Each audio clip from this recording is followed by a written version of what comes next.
नमस्कार, मैं तरुण सत्संगी आप सभी व्यूअर्स का स्वागत करता हूं आपके पसंदीदा शो कमोडिटी के महारथी में। आज के शो में हम चर्चा करेंगे हाल ही में हमारे द्वारा लॉन्च ऑरिगो खरीफ क्रॉप एस्टीमेट 2022 के बारे में, जिसको हमारे क्लाइंट्स व मीडिया मित्रों ने काफी सराहा। आइए जानते हैं खरीफ फसल के बारे में हमारे senior VP major Rajeev Yadav ji का क्या कहना है। On Friday, we launched our first Kharif crop estimates, and the crop is looking down by 2% and is ranging around 640 million metric tons. And it's about, as I said, 2% down as compared to last year. Even in food grains, the production has been down primarily because the rice production has gone down. So we have seen a decline, a major decline coming in rice production, primarily because of disproportionate spreads of the rains across the country. And if I look at the cotton crop, it's looking much better as compared to last year. Similarly, even soya is looking far better. On an overall basis, oilseeds is looking good. Food grain production has gone down. That's a brief estimate. Monsoon country wise सामान्य से 7% ज्यादा रहा, वहीं हर बार की तरह erratic distribution देखने को मिला। कहीं बाढ़ तो कहीं सूखा। जहां फ्लड की वजह से कुछ जगह फसल को नुकसान हुआ, वहीं कम बारिश के चलते पैडी की फसल में सबसे ज्यादा इम्पैक्ट आते हुए देखा। हमारे यानी ऑरिगो के हिसाब से वर्ष 2022-23 में चावल का उत्पादन 30.5% घटकर 96.5 MMT रहेगा। आइए ऑरिगो ई मंडी के सीनियर मैनेजर इंद्रजीत पॉल से समझते हैं स्टेट वाइज राइस के उत्पादन को विस्तार से। धन्यवाद तरुण जी। चावल के उत्पादन में इस वर्ष हम करीब 13.5% गिरावट देख रहे हैं और चावल का उत्पादन करीब 96.7 मिलियन टन रह सकता है। स्टेट वाइज अगर हम देखें, जो भी मेजर चावल के प्रोड्यूसिंग बेल्ट है, जैसे उत्तर प्रदेश, वेस्ट बंगाल, छत्तीसगढ़, बिहार, इन सारे स्टेट्स में मानसून रेनफॉल का लार्ज डेफिसिट था, जिसके चलते एक्रेजेस में काफी डाउन साइड है और उसके चलते प्रोडक्शन में भी डाउन साइड देख रहे हैं। जैसे हम अगर उत्तर प्रदेश के बारे में बात करें तो प्रोडक्शन जो हमारा अनुमान है करीब 13.95 मिलियन टन का है और पिछले साल के हिसाब से 8.6% डाउन साइड रहेंगे। वेस्ट बंगाल का प्रोडक्शन नंबर हमने 10 मिलियन टन रखा है, जो कि पिछले साल के हिसाब से 16% डाउन साइड है। छत्तीसगढ़ का प्रोडक्शन नंबर हमने 6.7 मिलियन टन रखा है, जो कि पिछले साल के हिसाब से 11.7% डाउन साइड है। मध्य प्रदेश एक ऐसा स्टेट है जिसमें हमने इस साल जो एक्रेजेस अपसाइड जाते हुए देखे हैं। मध्य प्रदेश में करीब 31.7% इंक्रीमेंट हुआ है पैडी के एक्रेजेस में और उसके चलते प्रोडक्शन नंबर्स में भी हम काफी इंप्रूवमेंट देख रहे हैं पिछले साल के हिसाब से। प्रोडक्शन का एस्टीमेट है 6.5 मिलियन मेट्रिक टन और जो कि पिछले साल के हिसाब से करीब 34% अपसाइड है। पंजाब का अगर हम बात करें तो पंजाब में एक्रेजेस करीब 2% अपसाइड है और प्रोडक्शन भी करीब 1.8% अपसाइड है। पंजाब का प्रोडक्शन हमने 13.1 मिलियन टन का अनुमान रखा है। हरियाणा में भी एक्रेजेस में थोड़ा बहुत डाउन साइड दिखा गया इस साल, जो कि करीब 3% डाउन साइड था और प्रोडक्शन में भी 3.5% का डाउन साइड है। हरियाणा का प्रोडक्शन हम 4.45 मिलियन मेट्रिक टन अनुमान कर रहे हैं। हमारा ऐसा मानना है कि चावल के कम उत्पादन के बावजूद भाव नहीं बढ़ेंगे। रबी में हमने वीट का उत्पादन में कमी आते हुए देखी, जिसकी वजह से एफसीआई प्रोक्योरमेंट अनुमान से काफी कम हुआ, लेकिन समय पर गवर्नमेंट ने एक्सपोर्ट बैन करके प्राइस पर लगाम कस दी। एक्स एफसीआई सप्लाई की बात करें तो उसमें पिछले वर्ष की तुलना में कोई खास कमी नहीं है। यही कारण है स्टॉकिस्ट को वीट के स्टॉक में अगरबत्ती लगानी पड़ रही है। राइस के कम उत्पादन को समय पर भागते हुए सितंबर में सरकार ने बासमती और पारगोल्ड राइस को छोड़कर चावल के एक्सपोर्ट पर 20% ड्यूटी लगा दी। वहीं दूसरी ओर एक्सपोर्ट ब्रोकन राइस का बैन कर दिया।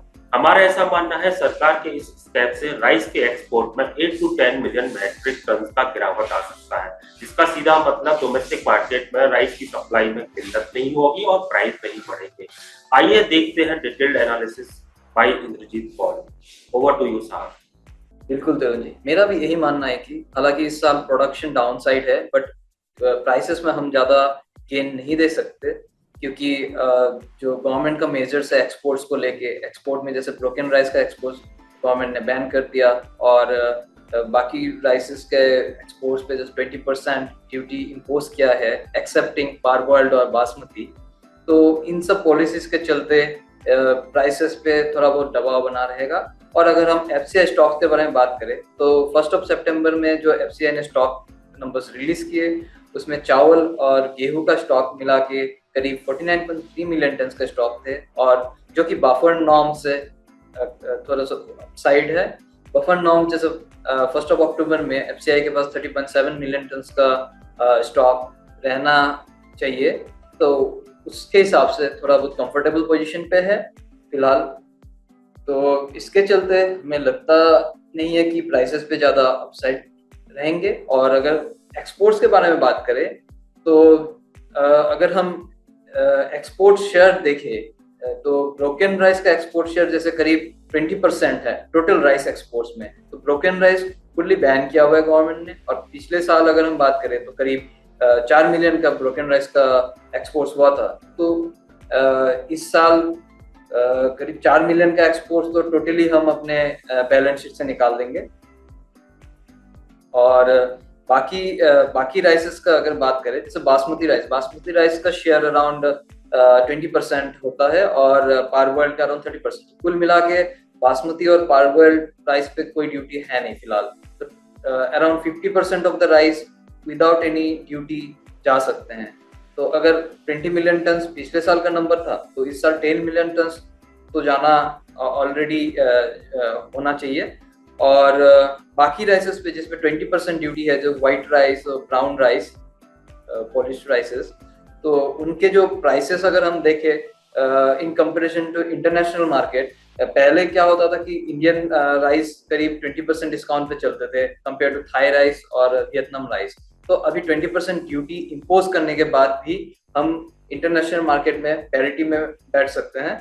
और जैसे ही इंडिया ने 20% ड्यूटी इम्पोज किया तो बाकी जो कंट्रीज है जैसे थाईलैंड और वियतनाम, उनके भी प्राइसेस पे थोड़ा बहुत इम्प्रूवमेंट आने को देखें। तो इसके चलते इंडियन राइस पैरिटी में रहेंगे। तो ओवरऑल मेरा यही मानना है कि अगर पिछले साल का 20 मिलियन टन का एक्सपोर्ट्स था तो इस साल हम ब्रोकन राइस को उसमें से एलिमिनेट कर सकते हैं। और कुल मिला के मेरा अनुमान यही है कि करीब 15 to 16 मिलियन टन का एक्सपोर्ट रह सकता है इंडिया से। ब्रोकन राइस के एक्सपोर्ट बैन से डोमेस्टिक ब्रोकन राइस की अवेलेबिलिटी थोड़ा बहुत अच्छा रहेगा। और जैसे पोल्ट्री इंडस्ट्री जो कि एक काफ़ी मेजर कंज्यूमर है ब्रोकन राइस के, तो उनको थोड़ा बहुत प्राइसेस में रिलीफ मिलेंगे, क्योंकि ब्रोकन राइस के प्राइसेस इन दिनों जो चल रहे थे काफ़ी रिकॉर्ड हाई लेवल पर चले गए थे, करीब 2350-2400 के रेंज पे ट्रेड हो रहे थे। तो वही अभी थोड़ा बहुत उस पर कूल ऑफ होंगे प्राइसेस, जिसके चलते बाकी जो सब्स्टिट्यूट फीड ग्रेन्स है जैसे मेज, बाजरा, इन पे भी थोड़ा बहुत इम्पैक्ट देख सकते हैं। और ब्रोकन राइस को जैसे कि गवर्नमेंट का जो एथनॉल ब्लेंडिंग प्रोग्राम है, बाय 2025 गवर्नमेंट जो 20% ब्लेंडिंग इथेनॉल ब्लेंडिंग का प्रोग्राम प्लान कर रहे हैं, तो उस पे भी थोड़ा बहुत सपोर्ट रहेगा। शुक्रिया हमारी इन हाउस टीम का हमारे शो में जुड़कर खरीफ क्रॉप एस्टीमेट और राइस के आउटलुक पर डिटेल में चर्चा करने के लिए। आशा करते हैं आप सभी व्यूअर्स को हमारा आज का कार्यक्रम पसंद आया होगा। हम जल्दी आएंगे खरीफ स्पेशल में एक और कमोडिटीज के साथ। शुक्रिया। इस वीडियो को सिर्फ आपकी जानकारी के लिए बनाया गया है। कृपया स्क्रीन पर उपलब्ध विस्तृत डिस्क्लेमर को जरूर पढ़ें। कमोडिटीज की खरीदारी या बिकवाली के लिए या फिर सप्लाई और परचेज के लिए हमारे ऐप को डाउनलोड करें, अथवा ज्यादा जानकारी के लिए हमारी वेबसाइट पर जाएं। आपकी सहूलियत के लिए डिस्क्रिप्शन में इसका लिंक दिया गया है। आपको हमारा ये वीडियो कैसा लगा और आप किस टॉपिक पर वीडियो देखना चाहते हैं, हमें कमेंट करके जरूर बताएं। इसके अलावा अगर आपने अभी तक हमारे चैनल को सब्सक्राइब नहीं किया है तो उसे भी जरूर कर लें। साथ ही बेल आइकन को जरूर प्रेस कर दें ताकि आपको हमारे नए वीडियोस के अलर्ट मिलते रहें।